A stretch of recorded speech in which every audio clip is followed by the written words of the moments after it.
subscribe, share, and hit the bell icon.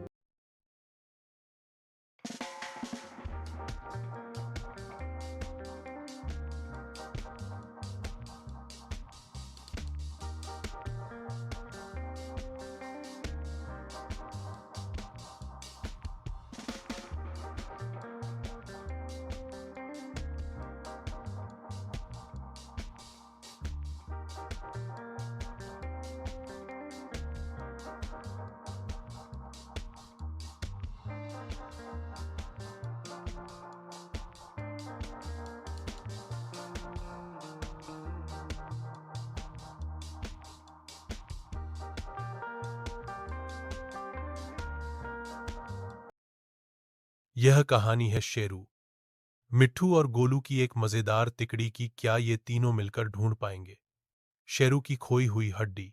आइए देखते हैं इस दोस्ती और रोमांच से भरी कहानी में।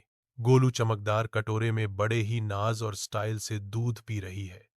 हर घूंट के बाद वह अपने मुंह को साफ करती है। अचानक शेरू कमरे में तेजी से घुसता है। वह घबराया हुआ है। मेरी हड्डी कहाँ गई? शेरू हर जगह सूंघता है। मिट्ठू मुस्कुराकर कहता है, अरे शेरू, मुझे लगता है तुम्हारी हड्डी गोलू ने कहीं छिपा दी है। देखो तो, कितने मजे से दूध पी रही है। गोलू दूध पीना रोककर गुस्से से मिट्ठू से कहती है, तुम्हारी इतनी हिम्मत, मैंने किसी की कोई चीज नहीं छुपाई, समझे? और शेरू को भड़काना बंद करो, वरना। शेरू उदास होकर रसोई के एक कोने में बैठ जाता है और धीरे धीरे अपनी पूंछ जमीन पर पटकता है। उसे दुखी देखकर गोलू को थोड़ा बुरा लगता है। मिट्ठू भी समझ जाता है कि उसका मजाक ज्यादा हो गया। मिट्ठू, प्यार से, उदास मत हो दोस्त, हम सब मिलकर तुम्हारी हड्डी ढूंढेंगे। मिशन हड्डी खोजो शुरू होता है। गोलू कहती है, अच्छा, ठीक है, मैं भी मदद करूंगी, लेकिन बस इसलिए क्योंकि मुझे इस घर में शांति चाहिए। तीनों जासूसों की तरह बगीचे में आते हैं। मिट्ठू उड़कर सबसे ऊंचे पेड़ की डाल पर बैठ जाता है और दूरबीन की तरह अपनी आंखों को घुमाकर निगरानी करता है।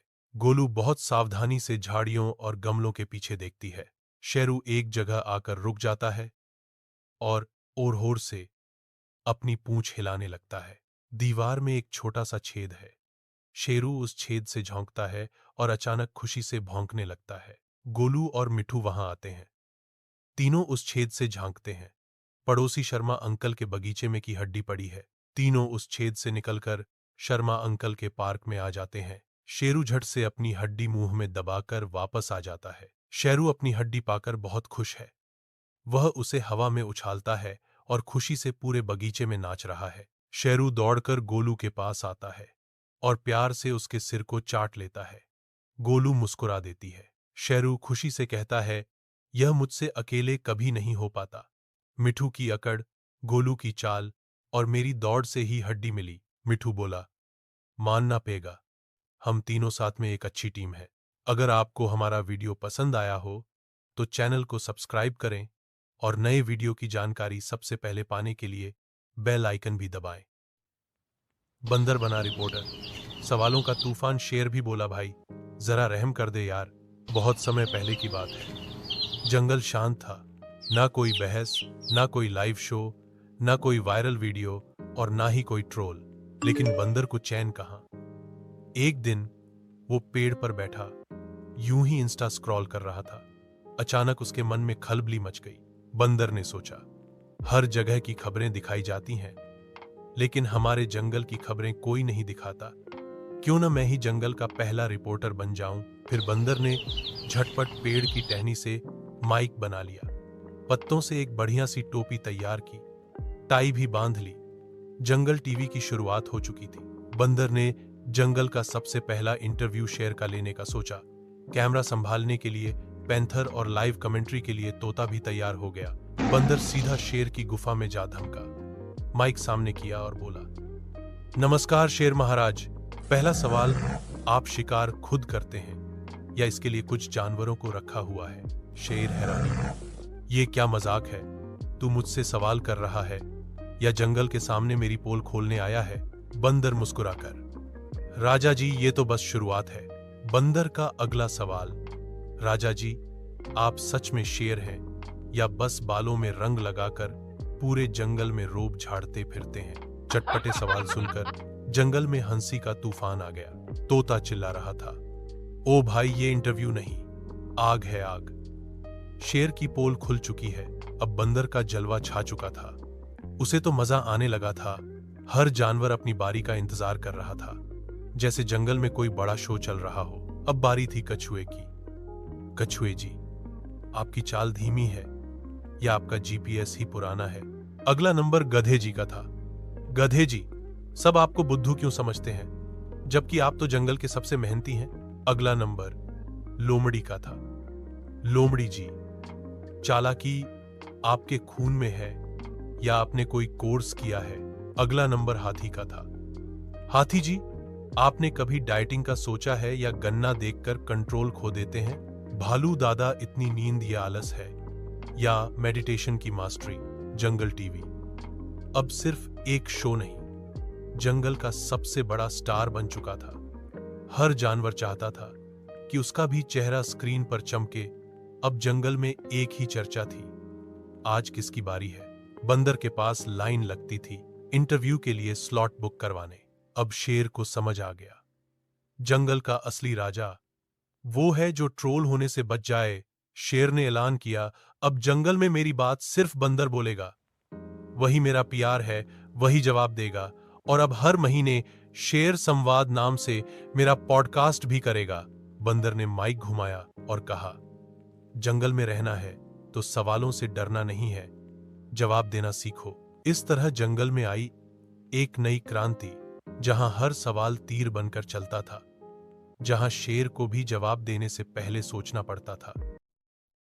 यह मजेदार कहानी है 3 चूहों और एक चालाक बिल्ली की। यह कहानी सिखाती है कि सच्ची ताकत सोच समझकर काम करने में होती है। जो शांति से और धैर्य से चलता है, जीत आखिर में उसी की होती है। बहुत समय पहले एक गांव में एक पुराना खंडहर था। उसमें 3 चूहे रहते थे, लालू, कालू और भोलू। वे रोज किसी अनाज के गोदाम में घुसते, खूब पेट भर दावत करते और फिर मजे से खंडहर में लौट आते। लेकिन एक दिन गांव में आ धमकी बूंदी नाम की चतुर और चालाक बिल्ली, छोटी सी पर गोल मटोल। उसने सोचा, इन तीनों चूहों को पकड़ना है, पर एक साथ नहीं, धीरे धीरे, एक एक करके। उसकी आंखों में चमक आ गई, जैसे कोई चाल दिमाग में पक चुकी हो। एक दिन बूंदी ने खंडहर के पास एक टोकरी में ढेर सारा चीज रखा और खुद पास ही आंखें बंद करके लेट गई, जैसे सच में मर गई हो। फिर वह बिना हिले डुले एकदम चुपचाप चूहों का इंतजार करने लगी। लालू ने देखा, अरे मुफ्त का चीज और बिल्ली मरी हुई। भोलू बोला, ये जाल हो सकता है। पर लालू हंस पड़ा, अरे तुम तो डरपोक निकले, अब देखना मेरी मस्ती। कहकर वह जैसे ही चीज की तरफ बढ़ा, बूंदी ने बिजली जैसी फुर्ती से झपट्टा मारा। लालू पकड़ में आ गया और गया काम से। अब बचे कालू और भोलू। दोनों डर के मारे थर थर कांपने लगे। बूंदी ने अगली चाल चली। वो रात को खंडहर के पास डरावनी आवाजें निकालती, पेड़ हिलाती और कभी कभी काली बिल्ली बनकर फुदकती। कालू तो डर के मारे घबरा गया। उसने कांपती आवाज में कहा, मैं तो अब गांव छोड़कर जा रहा हूं, ये जगह तो मनहूस हो गई है। वो भागा, लेकिन बूंदी तो पहले से ही पेड़ के पीछे छुपकर उसका इंतजार कर रही थी और फिर वो भी निपट गया। अब बचा था सिर्फ भोलू, वही चूहा जिसे सबसे सीधा और मूर्ख समझा जाता था, दिखने में भोला पर असल में सबसे समझदार। भोलू ने सब कुछ चुपचाप देखा, ना घबराया, ना कुछ कहा, बस ध्यान से हर बात को समझता रहा।